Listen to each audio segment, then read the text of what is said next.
বড় বড় time travel ছোটবেলা থেকে শব্দটি এমন ভাবে মাথার মধ্যে ঢুকেছিল, শুধু মাথায় প্রশ্ন একটাই আসতো, সত্যি কি সময়ের পিছনে যাওয়া সম্ভব? আজ আমরা জানতে চলেছি পৃথিবীর সবচেয়ে স্মার্ট বিজ্ঞানী আইনস্টাইন কিভাবে টাইম ট্রাভেলকে বর্ণনা করেছিল। আইনস্টাইনের থিওরি টাইম ট্রাভেলকে কিভাবে পসিবিলিটি করার কথা বলেছিল সেটি নিয়ে অবশ্যই জানবো। বিজ্ঞানী নিউটন এবং বর্তমানে সবচেয়ে স্মার্ট বিজ্ঞানী স্টিফেন হকিং তিনি টাইম ট্রাভেল নিয়ে কি বলেছেন সেটিও আমরা জানবো। তো চ্যানেলটিকে সাবস্ক্রাইব করা না থাকলে অবশ্যই সাবস্ক্রাইব করে ফেলুন আর শুনতে থাকুন টাইম ট্রাভেলের সব অজানা রহস্যগুলোকে। টাইম ট্রাভেল কি সত্যিই পসিবল, নাকি এটা শুধু একটি প্রশ্নই রয়ে গেছে আমাদের মনের মধ্যে? নিউটনের মতে টাইম ট্রাভেল কোনোভাবেই পসিবল না। অপরদিকে আইনস্টাইনের মতে টাইম ট্রাভেল করা পসিবল, কিন্তু তার জন্য কিন্তু কিছু কন্ডিশনের প্রয়োজন আছে। আইনস্টাইন বলেছিল টাইমকে তুলনা করা যায় একটি নদীর সাথে। দূর থেকে দেখলে কিন্তু এটি মনে হয় একদম শান্ত এবং একই দিকে চলে যাচ্ছে, কিন্তু নদীর স্পিড কি সব জায়গায় একই রকম থাকে? মোটেই না।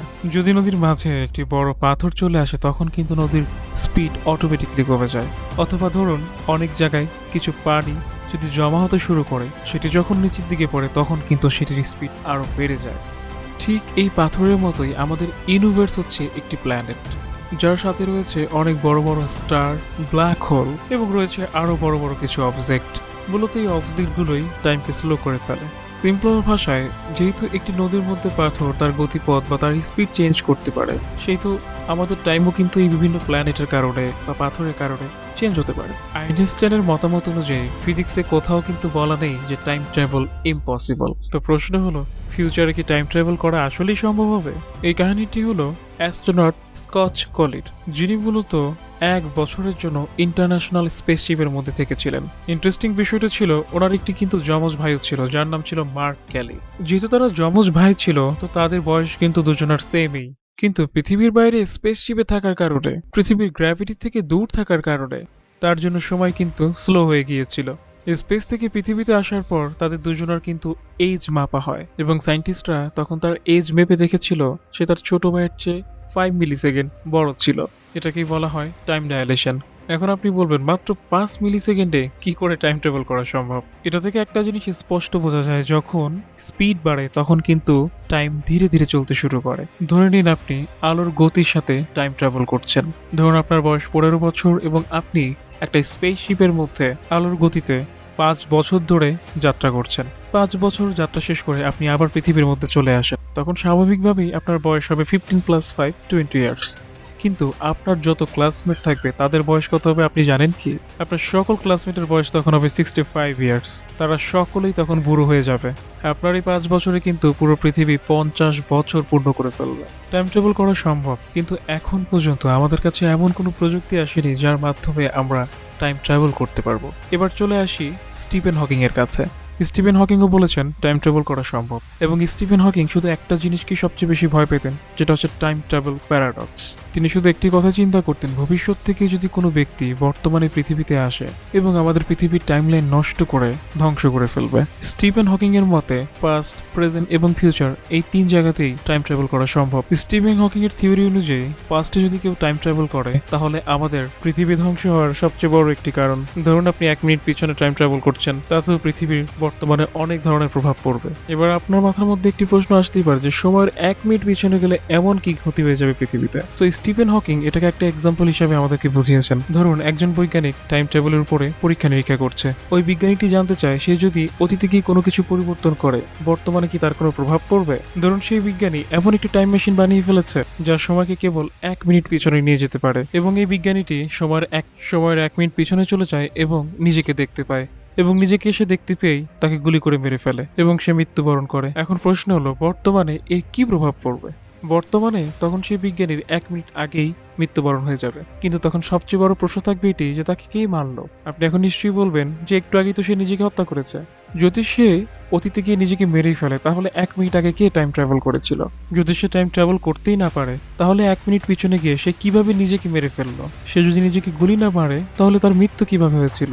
আমাদের এই ব্রহ্মাণ্ড কখনো নিয়মের বাইরে যায় না, এবং সেই নিয়মকে ভাঙার অধিকার ব্রহ্মাণ্ডের নিজেরও নেই। এই ব্রহ্মাণ্ডে কিছু ঘটার জন্য অবশ্যই কোনো না কোনো কারণ থাকে, কোনো কারণ ছাড়া কখনোই কিছু ঘটে না। ঠিক একইভাবে পাস্টে টাইম ট্রাভেল করে কোনো কিছু পরিবর্তন করা সম্ভব নয়। যদি পাস্টে টাইম ট্রাভেল করে আমরা কোনো কিছুর পরিবর্তন করি, তাতে আমাদের ব্রহ্মাণ্ডের নিয়ম ভঙ্গ করা হবে, আর ব্রহ্মাণ্ডের নিয়ম পরিবর্তন করব তা আজ পর্যন্ত সম্ভব হয়নি। আর যদি এটা করা সম্ভব হয়, তাহলে এই পৃথিবী ধ্বংসের মুখে চলে আসবে। এখন তাহলে পিছনের প্রশ্নের উত্তরটি খুঁজি, বিজ্ঞানীকে কে মেরেছিল? এখান থেকে একটা জিনিস আমরা খুব পরিষ্কারভাবেই বলতে পারি, যেহেতু বিজ্ঞানী মারা গেছে তার মানে ঘটনা তো ঘটেই গিয়েছে, কিন্তু এই ঘটনাটি ঘটার কারণ কি ছিল আসলে, এটা কিন্তু আমরা জানতে পারিনি। একটু আগে আমি বলেছিলাম যে এই পৃথিবীতে যে সমস্ত কারণগুলো ঘটে তার পিছনে কোনো না কোনো কারণ থাকে নতুন কারণটি ঘটানোর জন্য। এর নাম হলো কজ অ্যান্ড ইফেক্ট। আপনি সময়ের পিছনে গেলে অবশ্যই একটি কজ অ্যান্ড ইফেক্টের জন্ম দিবেন, কিন্তু সময়ের পিছনে গেলে সেটির কজ কিন্তু ধ্বংস হয়ে যায়। খুব সহজভাবে আমরা এটাকে বলতে পারি গ্র্যান্ড প্যারাডক্স। ধরুন আপনি টাইম ট্রাভেল করে আপনার দাদা যখন জন্ম নিয়েছিল সেই সময় উপস্থিত হয়েছে এবং আপনি আপনার দাদাকে মেরে ফেললেন, তখন আপনি কিন্তু একটি নতুন ইফেক্টের জন্ম দিয়ে ফেললেন এবং যার কোনো নির্দিষ্ট কারণই নেই। আপনার দাদাজির যদি মৃত্যুবরণ হয়ে যায়, তাহলে কিন্তু আপনার পিতাও হয়নি। যেহেতু আপনার পিতাও হয়নি, সেহেতু আপনারও কিন্তু কোনো অস্তিত্ব থাকার কথা নয়। যেহেতু আপনি এখন পর্যন্ত জন্মই নেননি, তাহলে কে আপনাকে মারলো? এখন আপনার মধ্যে একটা প্রশ্ন আসতে পারে, যেহেতু পিছনে গিয়ে কোনো কিছু পরিবর্তনই করা যায় না, তাহলে কি আসলে টাইম ট্রাভেল করা সম্ভব? স্টিভেন হকিং এর মাথার মধ্যে সেম একই প্রশ্ন এসেছিল। তখন সে একটি বিচিত্র পরীক্ষা করেছিলেন। স্টিভেন হকিং সকল সময়যাত্রীকে একসাথে ইনভাইট করেছিলেন। পরীক্ষা কিছুটা এরকম ছিল যে সকল সময়যাত্রীকে রাত 12টার মধ্যে উপস্থিত হতে হবে এই পার্টিতে। কিন্তু ইন্টারেস্টিং বিষয় এটাই ছিল যে পার্টি তো অর্গানাইজ করা হয়েছিল, কিন্তু কোনো ইনভিটেশন কারো কাছে পাঠানো হয়নি। পার্টি শুরুতে আর কিছু সময় অবশিষ্ট ছিল। স্টিভেন হকিং এর চোখ শুধু ঘড়ির দিকে ছিল এবং দরজার দিকে তাকিয়েছিলেন কখন তারা তার পার্টিতে এসে উপস্থিত হবে। কিন্তু পার্টিতে কোনো টাইম ট্রাভেল এসে উপস্থিত হয়নি। যেহেতু পার্টিতে কেউ এসে উপস্থিত হয়নি, তখন স্টিফেন হকিং বিভিন্ন পোস্টারগুলো ইন্টারনেটের মাধ্যমে ছড়িয়ে দিতে থাকে এবং সেখানে ল্যান্ডিটিউড এবং লন্ডিটিউড দুটোই সে দিয়ে দেয়। স্টিফেন হকিং এর নিমন্ত্রণ এখন পর্যন্ত চলছে এবং এই পোস্টারে স্পষ্টভাবে লেখা আছে এই পার্টিটি কিন্তু পাস্টে অর্গানাইজ হচ্ছে।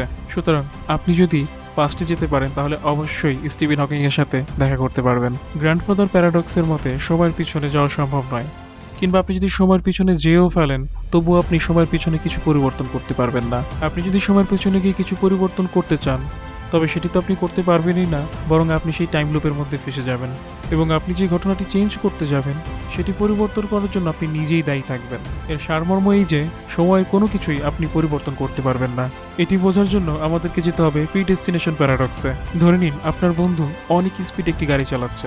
হঠাৎ করেই সে অন্যমনস্ক হয়ে যাওয়ার কারণে একটি গাছের সাথে তার গাড়ি অ্যাক্সিডেন্ট হয় এবং মারা যায়। যখন আপনার বন্ধু মারা যায় এটি আপনি শুনতে পেরেছেন, আপনার মনে অনেক কষ্ট হয়। কিন্তু সৌভাগ্যবশত আপনার কাছে একটি টাইম ট্রাভেল মেশিন রয়েছে, যার মাধ্যমে আপনি সময়ের পিছনে যেতে পারবেন।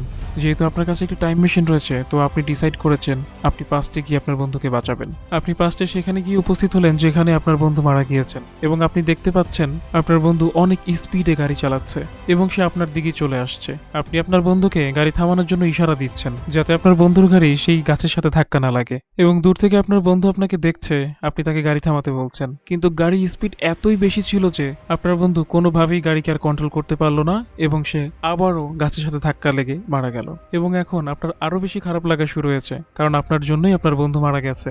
এই অবস্থা থেকে আপনি আমার কথাগুলো আরেকটু ভালো করে মনোযোগ দিয়ে শুনবেন, কারণ এরপরে জিনিসগুলো আরো কমপ্লেক্স হতে চলেছে। প্রেজেন্টে বসে আপনি আরো একবার চিন্তা করলেন যে আপনি পাস্টে গিয়ে আপনার বন্ধুকে আবার বাঁচাবেন। আপনি আপনার টাইম মেশিন নিয়ে ঠিক ওই একই জায়গা আবারও পৌঁছালেন আপনার বন্ধুকে বাঁচানোর জন্য, যেখানে আপনার বন্ধুর অ্যাক্সিডেন্ট হয়েছিল এবং আপনি ওখানে গিয়ে দেখতে পারলেন আপনারই একটি রূপ যে আপনার বন্ধুকে বাঁচানোর জন্য ওই জায়গা আগের থেকে উপস্থিত হয়ে বসে আছে। আপনি দেখতে পাচ্ছেন আপনার বন্ধু অনেক স্পিডে গাড়ি চালাচ্ছে এবং আপনার অন্য একটি রূপ আপনার বন্ধুকে গাড়ি থামানোর জন্য জোরে জোরে চিৎকার করছে।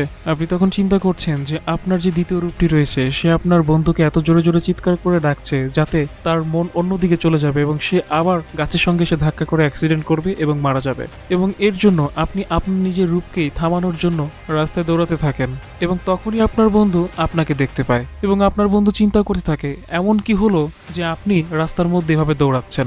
তখন আপনার বন্ধু আপনার কথা চিন্তা করতে করতে আবার অন্যমনস্ক হয়ে যাবে এবং গাড়িটি গাছের সাথে ধাক্কা লেগে আবার অ্যাক্সিডেন্ট হবে এবং এইবারও আপনার বন্ধু আপনার জন্যই মারা গিয়েছে। প্রিডেস্টিনেশন প্যারাডক্সের মানে হলো প্রিডিফাইন্ড। এর অর্থ হলো যে ঘটনা আগের থেকে সুনিশ্চিত ঘটবে সেটা কখনোই পরিবর্তন করা যাবে না, এবং ওই ঘটনাটি আপনার জন্যই হবে এবং আপনি টাইম লুপের মধ্যে পার্মানেন্টলি ফেসে যাবেন। টাইম ট্রাভেল শুনতে যতটা সহজ মনে হয়, টাইম ট্রাভেল আসলে এতটা সহজ নয়। কিন্তু একটি থিওরি রয়েছে মাল্টিভার্সের। শুধুমাত্র মাল্টিভার্সের মাধ্যমেই আপনি পাস্টে গিয়ে আপনার সবকিছু পরিবর্তন করতে পারবেন। সেখানে টাইম প্যারাডক্সের কোনো ধরনের কোনো সমস্যা থাকবে না।